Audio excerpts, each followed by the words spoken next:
would get FAFSA. I don't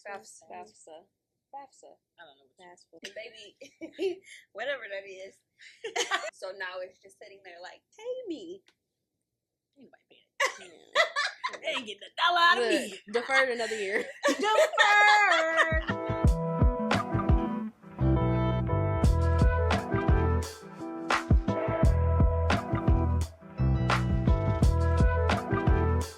So we had a conversation before about like one of the most important things in life is having discipline. And I just want to know, like, what do y'all think are the areas in life where you have a lot of discipline, and then where do you think you don't have discipline that you could work on?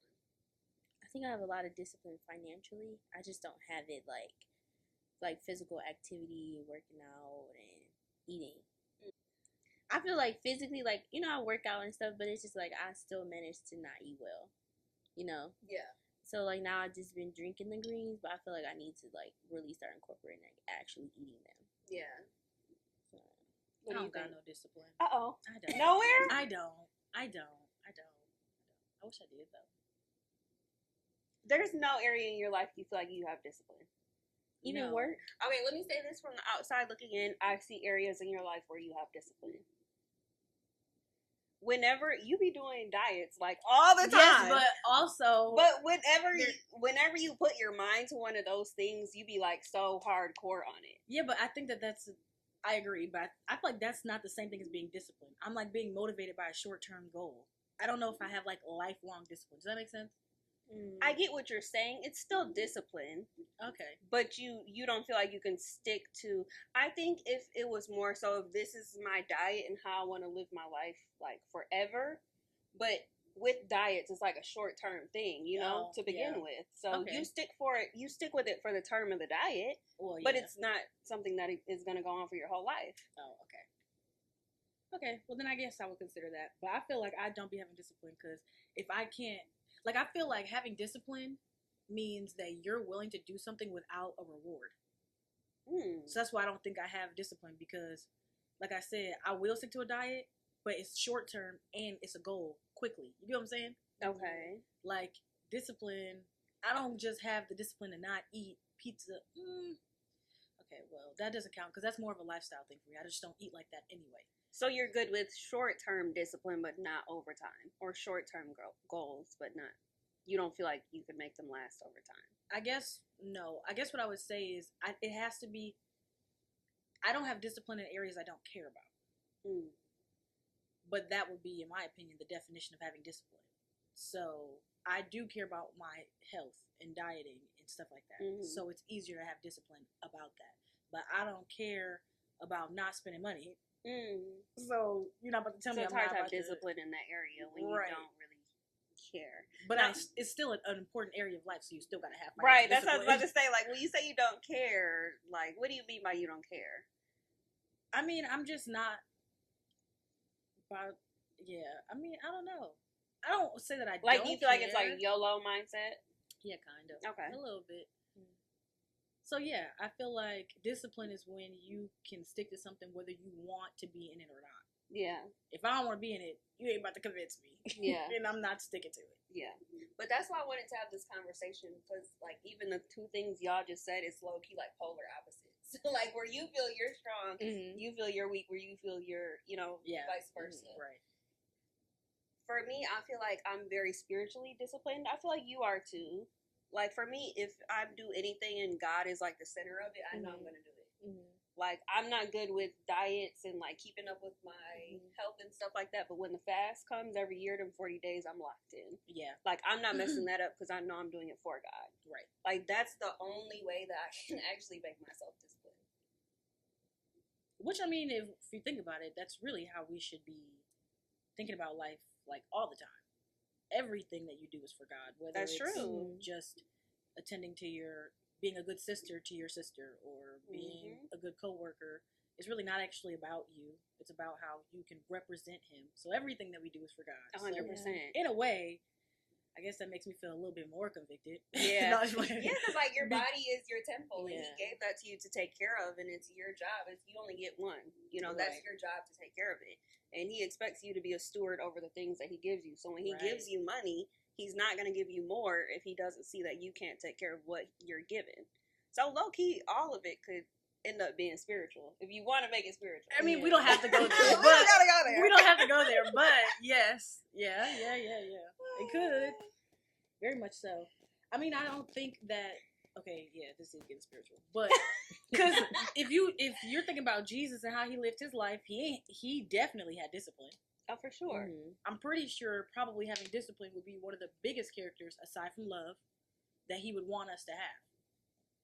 For sure. Because if you ain't got no discipline, the enemy for sure about to be toying with you. That's a fact. Yeah.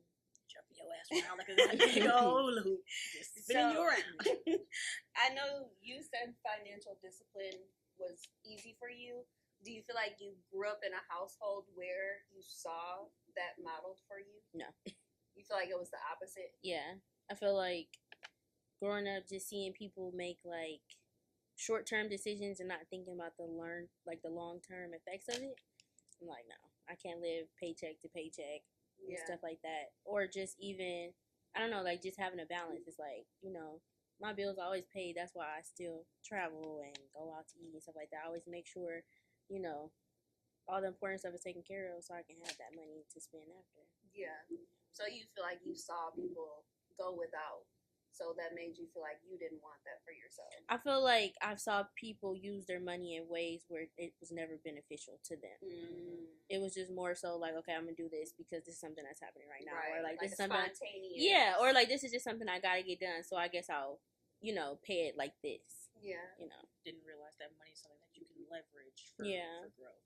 Right. Yeah. But like growing up with parents where one is one way and one is the other, like I literally see both of them in myself. Like when I make every financial decision.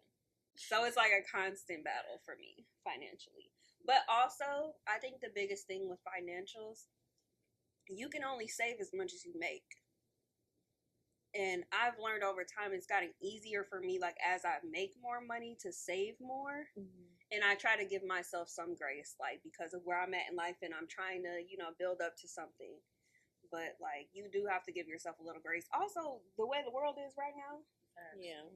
You can't really save, honestly. You Man, lucky to just still be having to give your money and do a little on the side. The girl was like, I'm literally 28 years old and I'm trying to get my savings together. You saw that? And she was like, and I need to know what's like. What is your savings look like? And I like? really felt with that. I'm not gonna lie. Like I'm really curious. Like, what's good savings? And the comments were all over the place. Did you read them? I did not read them. Oh my gosh. Some people are like, well, I have 30K in this account, 50K here, a lot. And one person was like, I'm 32, I have $200 until my next check. Like, it literally was all over the place. Yeah, that's crazy. And I feel like that's how it is with society. I think some people did get legs up earlier in life, like from parents and such. And I think some people were just financially literate at a young age. Yeah. So they knew how to save early. They got their Roth IRAs going. They got money here, money there, investing. Like, there's just so much to it. That's true. As Black people, we don't really get taught, like, financial literacy anyway. At all. But then I saw this other TikTok, and the girl was like, what's your limit? Like, if my bank account hits this number, I'm panicking. Yeah. And which is funny because, like, in one season in my life, I probably would have been like, $100. I can work with it, baby. You know what I'm saying? Or like under 100, then I'm stressed. Yeah. But now it's like no. 1,000, and it's like if we hit this number, I'm going to. And I was gonna say, like, it kind of depends. For me, it's been different at different, of course, stages in life, or like what I'm going through at different times. Like sometimes you do need that heavy savings there, and then sometimes you can't help it. It'll rain and it'll pour, and you know it'll go away. And you back starting over, you know. But that's the point of saving. That's what it's there for, you know. At the end of the day, money is gonna come and go. You want to save as much as possible, but it's gonna come and it's gonna go. Yeah, that's true. Me, at least, anything that I spend, if I can't spend it twice, I'm not spending it. So that's how I look at things, and that's how I always put myself in a bracket where it's like I have more than enough, but I just have just enough. Does that make sense? So it's just like, that's just how I look at it. Like, growing up, just seeing, like, people, like, penny pinch or live check to check, it's like, I'm never living like that. So I've always told myself, like, when I start making my own money, I'm going to always have enough where it's more than enough. You know? So, yeah. I'm good at saving if there's a goal. Like, I'm a very goal-oriented person. So it's like, if I know I'm taking a trip, okay, I can save for that trip. If I know I want to, like, get a house, like, I could save for that goal-oriented thing. Yeah. But, like, aside from that, if I just make a savings account and I'm like, this is just savings, it's not going to stay there. Like, it's going to end up me buying some random... your account switching. Like, you're like, hold on, let me switch I'm a big account switcher. Like, I need to have a number goal. Yeah. And I need to, like, budget and tell myself I need to save this much by this date and, like, in increments so that I can achieve that goal. If I don't know exactly where that money's going, it's going to end up in the miscellaneous pile and just get spent. So, throughout college, my freshman year, stayed in a dorm. I was on, like, fast food and all that. So, most of that, actually, that's a damn lie. Because, you know what, that's a damn lie. Because fast food never covered, like, my full tuition. I've always paid every single year. But it was just different as, like, certain semesters or whatever. But anyway... I would say freshman year, I don't know how my parents worked it out, but they made sure I always had money. And tuition, God was working it out. It was always getting paid. Don't know how I was getting paid. That motherfucker was getting paid, though. So that happened for, like, freshman and sophomore year. And then, like, my junior year, finances was getting low. No, I had to leave school. I don't know if y'all know this, but I actually had to leave school for a semester because my parents couldn't afford to put me in school. They couldn't pay the previous bill to get me in school the next semester. Yeah. So I had to go home. So that's when it was like, okay, you're gonna have to figure out how to make stuff shake for yourself if you want to live. And I think that was literally sophomore year. So from sophomore year, and I was a super senior, I paid all my college by myself. I mean, whatever was left over, obviously, I had fast. Yeah. But it still was probably like, which now is small, but it was probably like $5,000 every semester. Okay. But yeah, I paid that. I mean, that's a lot to do while you're in school, you know, working in full-time student school. Personally, I was not financially responsible at all. I would get FAFSA. I don't know. FAFSA. I would get FAFSA, and baby, whatever that is. As long as that check come in. Right. As long as that check clear. Because now when that refund came, baby, I was balling shot calling. Be in the school store buying $200 jackets. Yeah. Can't relate. Man, when that, but babes, if you look at my debt now. What? So that's what I'm saying. Like, I wasn't responsible then. So now it's just sitting there like, pay me. Anybody paying it? They ain't getting $1 out of me. Deferred another year. Deferred. Not paying at all. Guess I'm not financially responsible. Yeah, they can go ahead and waive that for real. No, like really waive it. Not paying. But yeah, how was that experience for you? Because you worked through college too. Yeah.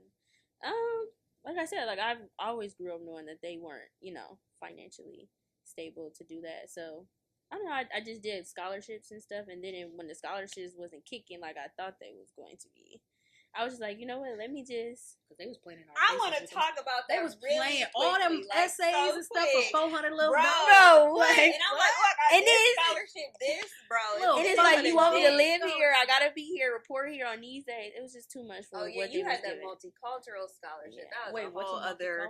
It's just being black. It's just being black. Just being black. Show up and be black. Show up and Show be up black. to what? What was you showing up to? Nothing. Just sending a letter just saying like you're black and how that would benefit you getting a scholarship and being in college. Wow. Okay. Just being black. It's giving monkey work for this. It's giving. It's giving. What? That's how it feels. Affirmative action. No. That sound. So I know you said you were like really disciplined in like working out and eating healthy. So why you look surprised? Like I was calling on you in class. Because that's what I'm saying. Like, okay. So like, what do you feel like inspires or encourages you to be disciplined in that way? Well, I feel kind of hypocritical saying this because I haven't been sticking to it just in this year alone. But when you really start to learn about food and learn about your body, I think it would change people's minds about what they eat and how they eat it. Yeah, what do you mean as far as like how it can helped me. affect your health or like your longevity? I mean, both, and just like read the ingredient label on a pack of Oreos. Humbling. There is not there's not a literal ingredient on it. Yeah, no nutritional value. It's not like it says, chocolate, and then milk, and then this, and then maybe some little actives and Just say sulfurs. Mexi hypho nigloxate. Like what? Like, yeah, no. And then when you just like learn about what they do with meats and stuff, like you know how sometimes on your chicken it'll say no, not on the chicken, the eggs or whatever, it'll say like cage free, right?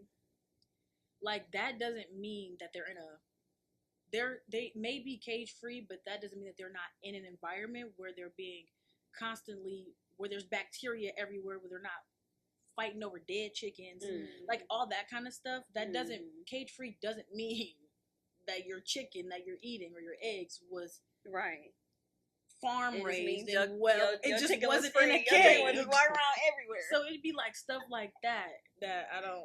Yeah. And when you see that and then you learn about it, then you looking at chicken and it's this damn big. Like, no chicken is this big. Like, yeah, that's scary actually. Them antibiotics. Yeah. And then now they're saying that restaurants and stuff are proven to use like artificial chicken. Oh, for sure. And I'm like, I guess we're just gonna be in the backyard catching them and chopping their heads off. Yeah. Like they doing what, Puerto Rico? Where you say you was? Yes, they do.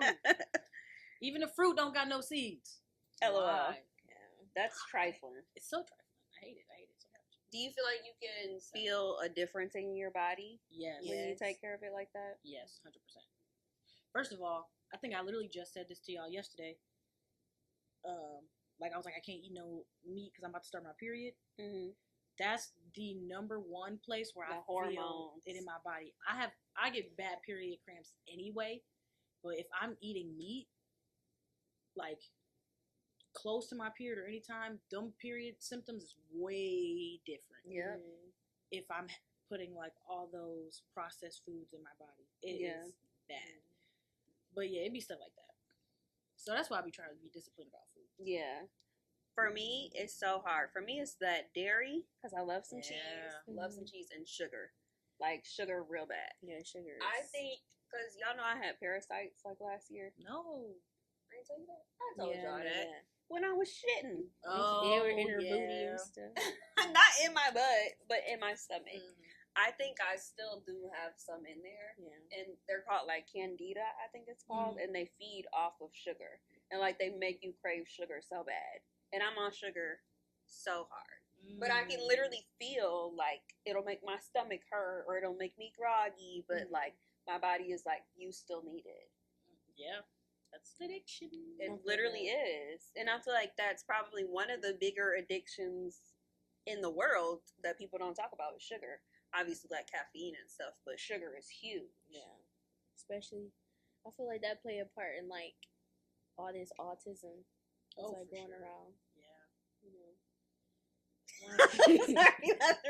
I know that sounded random, but I know exactly. No, but I'm just saying, like, exactly it does. where you're like going that red 40. And all that, like, all that stuff is like. I'm not saying that, like, you know, all the kids now are autistic, but I'm just saying, like, you're hearing more people say that, like, oh yeah, my kid has autism and, you know, stuff like that. Yeah, for sure. And it's in the stuff you're eating. For sure. It is. And people will say, like, oh, things like autism were always around. Sure. Yeah. But it wasn't at a rate it's at now. Mm-hmm. And we did used to eat better, more fresh food. The more we go over time, companies get away with, you know, FDA approval of just anything and processed, all these processed food and GMO and all that. So, yeah, of course, that's going to affect, like you said, Red 40. That's proven to make people aggressive, angry, irritable. And at the end of the day, I feel like the government is on an assignment because I feel like even with the foods that we think are healthy foods are not healthy foods. Oh, no. Yeah. They just pretty package the label or whatever and make it all cute and thin it up and stuff. Even when it says organic. It's not organic or it's not true to what it says it is. So, yeah, I feel like these kids, all this autism, this rising autism and everything else, it's because of the food. And you can't even trust the healthy food you want to try to give your kids because that's a setup too. Yeah. And all of us out of nowhere having gut issues. Yeah. Like, women specifically, like, the amount of colon cancer and, like, the rate of women who are just really uncomfortable with whatever the heck is going on in their gut. Like, it's not okay. And I feel like there's not enough studies being done. And I saw this one doctor post the other day, like, we can help people who have, like, parasites and things like that, issues with their gut. I went to his page. It said, for a consultation, $175. For each test you take, you need to take at least 3. Mhm. Each one is $200 to $300. Then once you get your results, you have to pay for the results. You have to pay for a consultation about your results, and then you have to pay for supplements after. So and I was adding it up in my head. I'm like, this is thousands and thousands of dollars just to know what's going on in your gut. Yeah. Like, and that's all it is. It's just a monetary scheme. I don't. I'm not saying don't trust the doctors either. Like, first of all, they get paid off.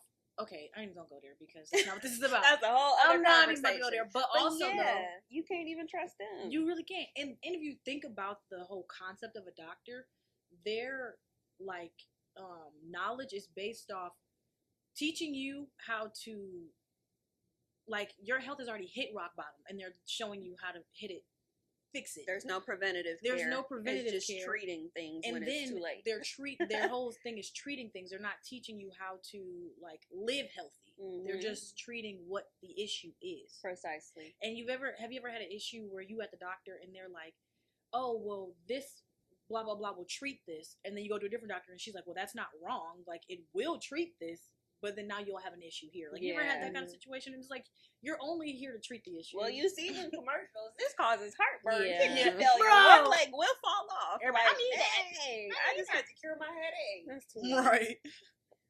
But anyway, so But yeah. anywho, We need to have discipline in our eating, so we don't gotta trust these doctors. okay. We're doctors say be when you need them. So earlier I was talking about like spiritual discipline. I did kind of want to ask you, because we did have a conversation before where you had like a year or maybe 2 where God was like convicting you not to drink, and you were like on that path so good. Oh, yeah. You were so disciplined with it, and then I feel like you fell off. What do you feel like made you fall off there? Sorry to call you out. I was about to say, this is news to me because you ain't never said I fell off. I'm No, not you disagreeing did. with you. You told us. You literally said. Yeah, you were like, yeah, I have been drinking. Yeah, and you literally said God told me to stop drinking, but I Yeah. haven't been listening. You said I haven't been. Oh, yeah. I know what you're talking about. Okay, yeah. I don't know. Wait, ask the question again. Because you threw me off. Threw me off. Sorry, yeah, that was a lot. It's okay. It's okay. I'm not mad. What do you feel like threw you off track, or what do you think was the reasoning?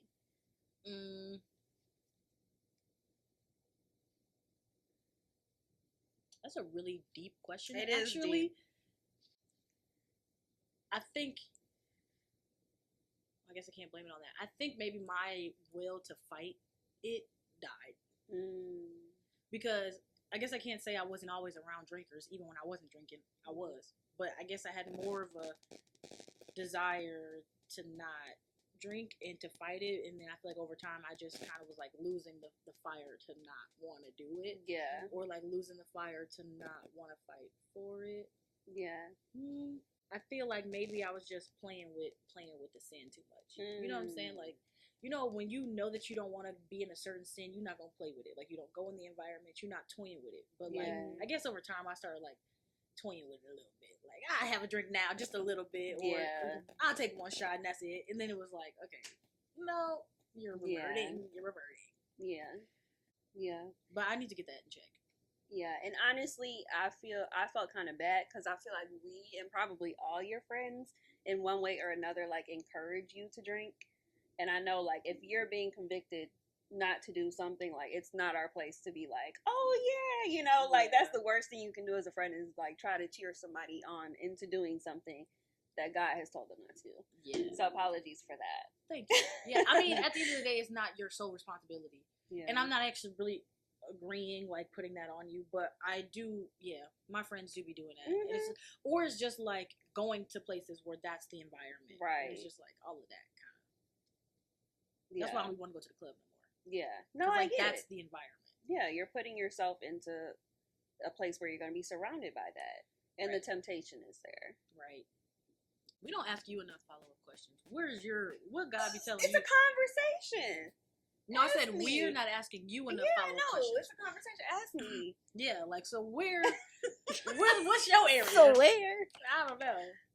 What's your area of discipline that Where God's I feel convicting like, you about? for me right now, I think the biggest thing, kind of like Simone was saying, is like the relationship with him. So like I've been waking up every day early, like hours before work, get up, pray, have the time with him, read my Bible. Like I felt very convicted maybe like a year or so ago, like you need to read the Bible for yourself. You go to church and you listen to all these sermons, but that's the only way you know the Bible. And that's how you know God, is from other people's view of them telling you what God said. And it's like, how many times have you gone to that book and seen what God tells you when it's just you in the book, you know, just you and you reading the book. So that's where I've really been convicted this past year. And it's been like crazy. Like the amount of things my eyes have opened up to with me just sitting there reading and things I didn't even realize were in the book. Like I'm just so amazed by the Bible, honestly, because it was written so long ago and it still just resonates to every situation that you're going through now. It's just crazy. But that's why I feel convicted currently. So I've been doing that every day. In the past, I was convicted with my body and like sharing it with people. You know, like I've always been very prudish, but like at some points in my life, I really made a point to like abstain. And I feel like we all have. Definitely. Yeah, for sure. So I will ask y'all if you can think of the reasoning. What made y'all, we're all very sexually disciplined. What made y'all that way? Do you feel like you were always that way, or do you feel like there was an instance or reason for you to change? I feel like for me, as I got older, I felt like I wanted more purpose.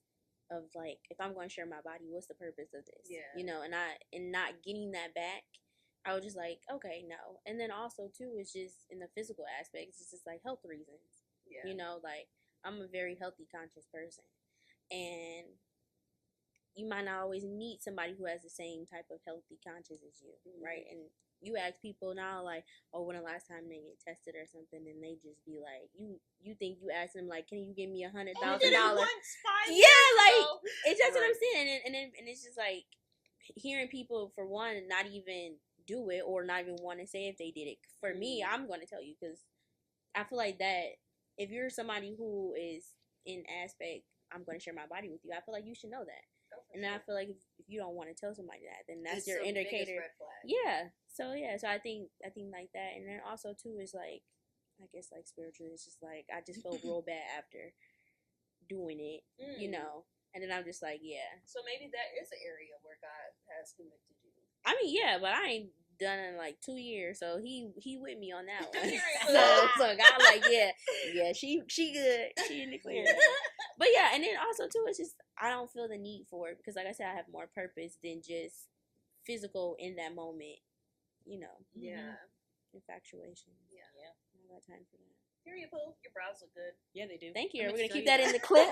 Yeah, they do. Are we gonna keep that in the clip? Thank you. Tolerant. Brows by money. Thank you. She's talking about brows. Yeah, cut that out. LOL. Thoughts. Yeah, God was the reason why. Yeah. I just stopped. And then too, I think I was learning about, like, back when I first decided I wasn't, I think I was like learning about covenant in the Bible and like biblical marriage. And so it was, you know what they say, like back in the day, obviously there was no marriage license. That's not how you was married to someone. So when you had sex with them and bloodshed, that was the exchange of the covenant that you were making with that person. So if you want to be logical, if that's how God identified marriage then, that didn't change now. So it's like, damn, I really gotta, blank my husband's on me. I got all these husbands around the world. I don't like, what is she doing? Baby, I only picked one for you. So what are we doing?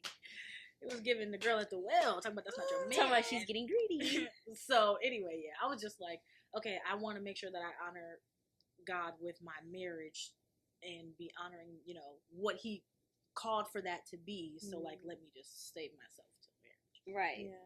I feel like we haven't had this conversation as adults, but how do y'all feel about soul ties? Like, do you believe in Very them? much real. Yeah. 1000%. I feel like that's why I asked as adults, because I knew opinions were going to be a little different. I feel like as an adult, no. When I was younger, yes. Because I feel like when you're younger, your emotions are very immature to the reality of the situation. So as you get older, you kind of, unless like you really experience a lot of things with this person and like longevity of like your relationship. Right. But I don't know, like for me, I don't think of that. I think of everybody just an experience. So for me, I don't have that. Yeah. And you said yes immediately. Yeah. I'm sorry. I'm still trying to process Simone's response because that doesn't make sense to me. Because I'm not arguing with you. I'm like just saying, but that doesn't make sense to me because if soul ties would have affected you as a kid, why wouldn't it affect you as an adult? Because I feel like because as an adult, I process it different. Like I understand like the situation. That's like where we get like misled in this whole conversation of soul ties, though, because just because you can have sex with somebody and not like be pondering about them all day every day is not necessarily the definition of a soul tie. But I think a soul tie is just like you feel like a deeper connection with this person, like soul feel like you feel like attached to this person, like this is your person, that type of feeling. So that's why I wanted to have this conversation, because as I get older, I start to feel a little more of what Simone is saying. Because I understand, like, at first, I could see more of the soul tie situation, then as I get older, okay, not so much. Mm-hmm. But kind of like Ryan was saying, I feel like the way you see soul ties and even the way you just define it is like the general way to define it, right? Yeah. But I do feel like every person that you connect yourself with in that way, you're gonna carry something. Yes. Whether you think that you will or not. Yeah. You are definitely. So that's what I'm saying. Like, because mentally, I think the same as Simone.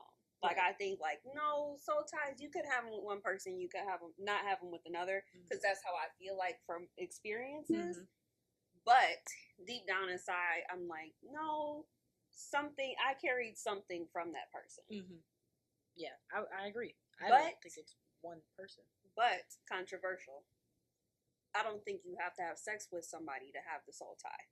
I think you can be in deep, intimate relationship with someone and you can leave that relationship without having sex and still carry a piece of them negative with you. Okay, well, I agree with that. I agree with that aspect. I would agree with that. Physically, I don't feel like the soul tie things because I feel like that's just more in-depth type of things, and like people nowadays don't really.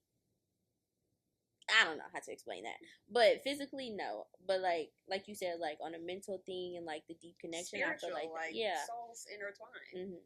Yeah, I can understand that, but beyond that, and also I think we might feel that way because sex has lost its meaning. Like, it doesn't mean what it meant in the Bible. Oh yeah, even though that's what it means to God, that's not what it means to us in society. It's so normalized. Yeah.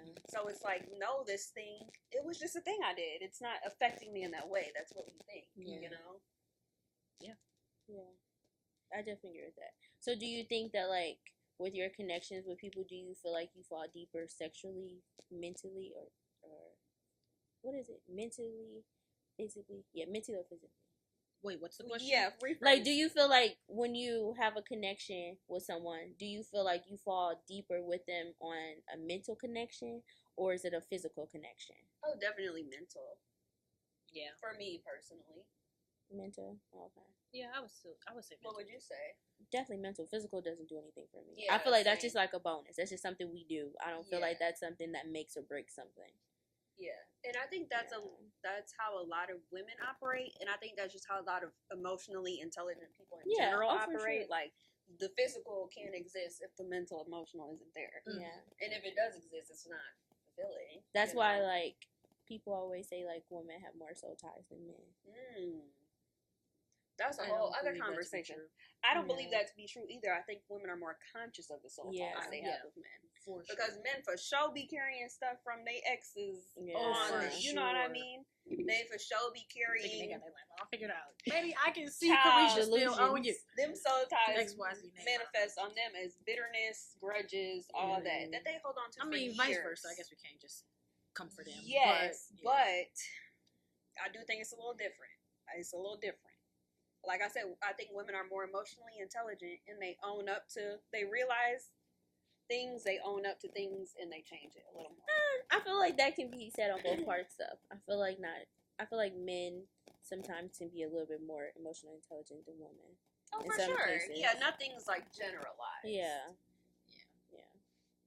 One plug that I will say about the soul ties, though, is that one thing that people don't say or don't teach, you can pray about your soul ties and ask God to remove those connections from you. For sure. So that's a real thing. For sure. If just saying this because I don't know, I'm feeling it on my spirit right now, but for somebody that might be watching this podcast that has a lot of soul ties or they've recognized that, you don't have to like live with the soul ties. You can still pray to God about that and cleanse your body essentially, Amen, spiritually from those soul ties, so that you can be ready for the man that you're then going to marry if that's important to you. And that's not taught in church, but that is a thing you can do that for sure.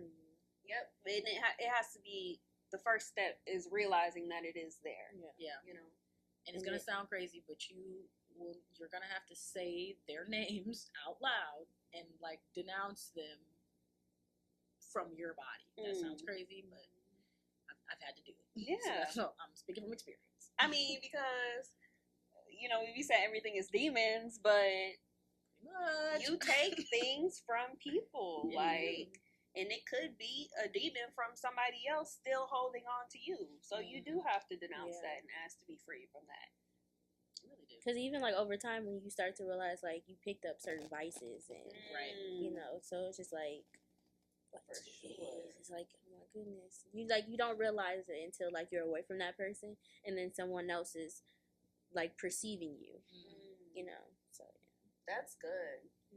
Because we really do like kind of like we talked about before, we were like, do birds of a feather really flock together? But if you're around certain habits or certain things, so for a certain amount of time you're gonna pick some things up. Like they be saying like, oh yeah, she like me because she be copying my lingo. Not that. I feel like that you have to reevaluate. Like, okay, no, because I literally part of my lingo is things that people I've dated in the past have said. That's very true. So if it's like if they have that effect on words you still say to this day, what else is still there to this day? That's a good point. That's a very good point. Oh Lord, it's scary.